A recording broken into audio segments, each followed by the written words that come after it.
Well, it's Monday. It's time for our MoDOT time, and we've got Danny Rager in studio. And MoDOT is sponsored by Country Financial with Stephanie Leachman. It's a Fortune 1000 company, recently ranked 690 and named to the top list for the 18th consecutive year. Fortune magazine recognizes the 1,000 largest American companies according to revenue. Country Financial will be here for you when you need them. Give Stephanie Leachman a call in Camden, 573-556-6401 to chat about your auto insurance needs today. Danny Rager, welcome back. How are you doing? Fantastic. Good morning. Good morning. Happy Monday. It seems like it's going to be another steaming Monday today. All right. Well, phone lines are open, by the way, 573-302-7000. Now, we do have questions from listeners, and we've got one that Mike Anthony has. We'll get to that in a minute, but our own Sean Kober with our TV department, he has a question and or comment. Sean, go. I was on Highway 5 out of Greenview yesterday a couple times, and just before J Road there, and you guys did the looks like overlay maybe, or maybe it was a whole. And I just thought that maybe the right lane looked a little wider than it was typically, and I was like, "This is great," and it felt nice. But then I just maybe was just told that was an illusion. Maybe it's mostly perception. So with the Route 7 resurfacing job from Greenview to Warsaw right now, that intersection at J and 7, with any of the asphalt work that's been completed there and the resurfacing of Route 7, without the lane lines, without the striping, it'll be the perception will be that the asphalt looks wider, the roadway looks wider. You're physically gaining that 6-inch wide stripe. Wait, there's no lines? Well, if there's no lines, that means you got two lanes. Well, there's a center line. There is a center line. But it just, I guess that's what it is. Yeah, it's missing all the other lines out there. So as part of that project, we'll come back. We will rumble strip the edge lines in the center line. So milling those rumbles in, and then obviously painting the stripe back. So temporarily right now we have the what we call raised tabs or temporary pavement markers. They're just the little plastic flaps with reflectors in them.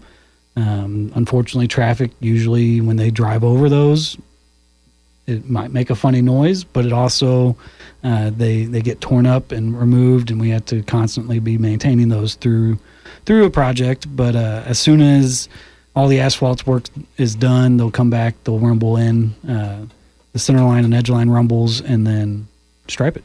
Yeah, I was pulling some trailers, and it was like, man, this is nice. I guess the rumble here and there was gone, Well, and you're taking advantage of the 2-foot shoulder that was out there. So with this resurfacing job, there was no additional lane widening. It was just resurfacing the existing asphalt. How wide is that rumble strip?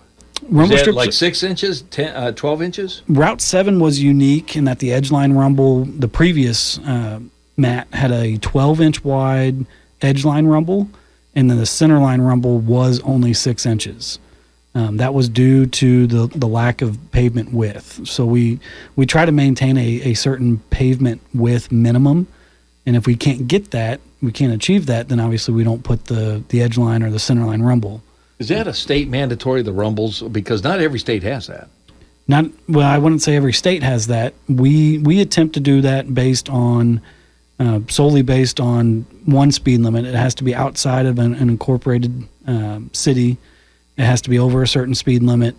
And then if the pavement width allows, we'll install them. I have a dirt road, and that's got rumble. the washboards. Yep. So, yeah. Sean's going, yep, I understand. So here in maybe hopefully a month or so, when all the asphalt's wrapped up and the subcontractor can come in and complete the rest of the work, that perception, it'll go back to the previous condition, because the scope of that job was just simply to resurface the roadway, not to widen. All right. Phone lines are open if you have a question for Danny, 573-302-7000. Mike Anthony had a question. Mike Anthony caught me in the hallway on my way in, had a question about speed limits. And with the improvements... He doesn't want any tickets.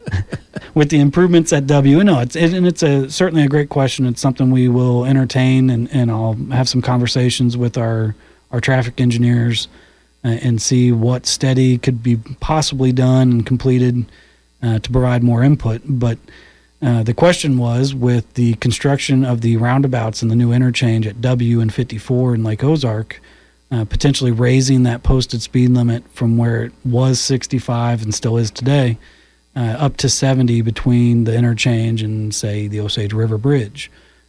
So there's quite a few variables: roadway geometrics, original design criteria for that 4-lane facility. Even though it is divided, some cross slopes might not necessarily be built to that 70-mile-an-hour design, but it's certainly something we can entertain. And I'll be having some conversations with our traffic folks who do the legwork to do that study to determine if it can be done. All right, another question from the gallery, Sean. What are things that citizens can do, to maybe maintain roads better that they just aren't aware of? I mean, we're out here, we're the masses that are on these roads every day. Are there things that we can do as citizens to help the longevity of these roads? Or the probably the biggest thing, and the thing I'll challenge anybody that's a heavy hauler, that's a dump truck driver, operates a commercial motor vehicle, is make sure you're within legal weight. The heavy vehicles, the repetitive vehicles traveling on certain routes, overloaded, does probably the most damage to our system. Grooving? Right. Because, the asphalt, at some point of temperature, it starts to get a little soft again, right? Mm-hmm. And then those big rigs will just be cognizant of what you're driving, the vehicle you're driving, how much you weigh, and the type of road that you're driving on. It's the reason why county roads, and even if they're paved, local municipal roads, just don't hold up. They're not constructed the same way that most state routes are. Our double-letter routes aren't constructed the same way that Highway 54 is. So just be aware of the route you're driving on, the type of vehicle you're driving on.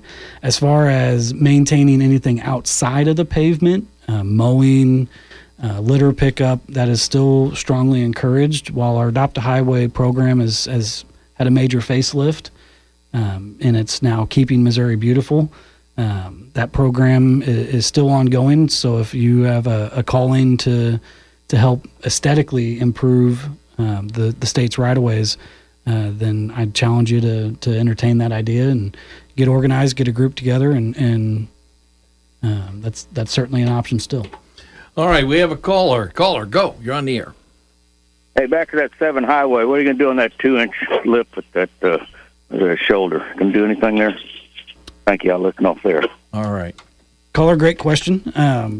And as far as specific locations, we'll have to of course, identify those locations. But we do have a pay item in the contract. So since we are increasing the depth, 1 3/4, I believe, is the new mat thickness, the new asphalt that we're laying down. That's going to create an 1 3/4 drop off the edge of the existing pavement. So there is a pay item in the contract. They will come back. Matter of fact, they're doing it right now. I'm probably up towards Warsaw, placing edge rock. We have temporary aggregate edge treatment, and we also have a permanent line item for a permanent aggregate edge treatment that gets a coat of MC 800 oil over top of it. So we will be back. If there is an edge drop off, it's certainly something that we will address. We have a minimum drop off that or a maximum drop off that must be maintained. So anything over a 1-inch drop off is something we'll come in with some material and build that drop off back. You sounded like the Terminator there. We will be back. We will be back, yes. All right. Kara Foster is checking in with us, and we've got a hot one out there. And this is good because you've always wanted these very, very hot days. And let's see. Kara Foster, you're on the line right now. Go. Hello. How are you? All right. I had 2 phone calls, and I had to find out which one is the Kara Foster call because you're going to take precedent. Other caller, hang on. I will get to you after weatherology. Danny Rager's live in studio. Do you have a question for Kara? Is it going to be another hot, steamy week this week? For a good portion of it. It might not be all week, but there's definitely some days like today and tomorrow that more so are going to be on that hotter end of the spectrum. And then as we head towards kind of midweek, we'll kind of go back to like an average temperature, high 80s, lower 90s, but definitely today and tomorrow for sure. So if you got plans outdoors the next couple of days, kind of plan around that heat. A lot of humidity out there. It definitely can cause heat exhaustion very, very fast. We're reaching a high of 99 today. Lots of sunshine. Heat index value is around 109. Heat advisory begins at about noon and goes until 8 p.m. tomorrow evening. Some clear skies tonight will dip down to 77. Scattered showers are possible into Tuesday. Some sunshine, high of 95, but those heat index values are around 105 still. Showers are likely into Tuesday night. Will dip down to 72. Now for Wednesday, some rain showers are lingering. We drop to about a high of 87, and then we're at sunny and 87 Thursday, up to 94 with some rain on Friday, and then back in the upper 80s over the weekend. So a little bit of up and down, but fortunately getting these bigger days, these warmer days out of the way first. I'm meteorologist Kara Foster. All right, is that okay for you, Danny? Fantastic. The good news is we're out mowing, and most of our tractors have cabs with AC in them, so we're going to be okay. Nice. Good. All right. Glad to hear it. Hey, this is National Day of Swim a Lap Day. Nice. That's what you might need to do later if it's too hot. That's right. Or just do it right in your perspiration with the humidity. Swim a lap. Exactly. Catch you tomorrow morning, Kara. Kara Foster, and you can hear her 3 times in the morning, 6:20, 7:50, and 8:50. Okay, caller, you're on the line with Danny Rager. Go. Oh, I live out here by Eldridge, west of Eldridge, and we got some big, one especially big pothole. I know when they're going to get out this direction to fill in some potholes. All right, I'll hang up and let Danny answer. Go, Danny. Caller, thanks for letting me know, and I'll certainly get with our crews out of the Camden area, and we will get some patching done out there. All right. Hey, Danny, thanks for stopping in, and we'll catch you again next week. Now, you're going to be in next week, right? I will be here Monday, yes, sir. And now the following Monday, will you be in, or is that when your July 4th holiday will be? So with the holiday being, I believe, on Thursday, I might skip out on Friday as well and enjoy the weekend a little early, an extended weekend. But I will. I'll be here. I think it's July 8th, if I'm not mistaken. That would be Monday, July 8th. Oh, yeah. Yep, I'll be here. All right. Thanks, Danny. Yep. Let's find out what's trending. How's your downward dog?